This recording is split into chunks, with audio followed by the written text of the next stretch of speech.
I'm Noah Batchelor with Team 2960 Automation Nation, and this is our robot Mac. First off, for our coral, we have a lovely end effector that is fed by a Lexan funnel, and we have a photo eye to detect coral here. And this runs in, we've got our wheels, poly belt running that, tooth belt on a motor there.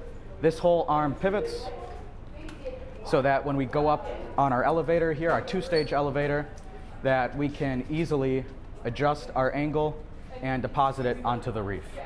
We decided early on maybe throwing algae in the net wasn't the greatest idea, but we do definitely want to score in the processor, which is what this contraption is.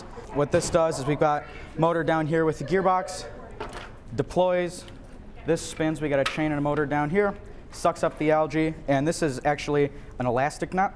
So as the algae goes in, it can hold onto the algae, but it's not as rigid to where it might be too far back or too far forward, keeps it nice and taut. And that's something we drive over to the processor, drop it in, points are scored. Finally, for endgame, we have our climber. We're still doing a little touch up here and there, but the gist of it, this pops on, we've got surgical tubing to keep it forward.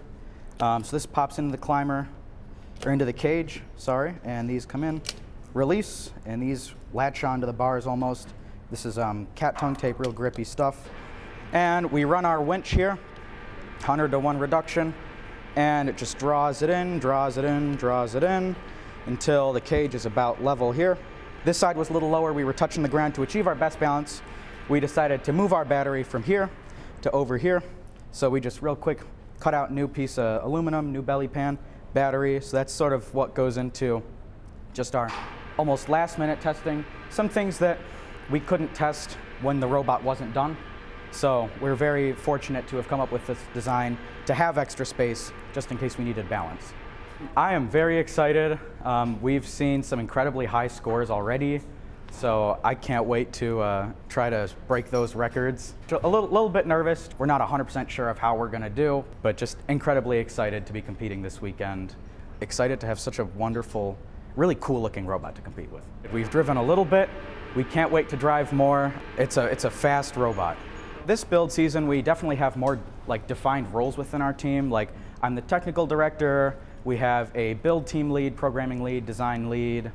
We have a non-technical director who does awards and scouting. So it almost works as a more organized system.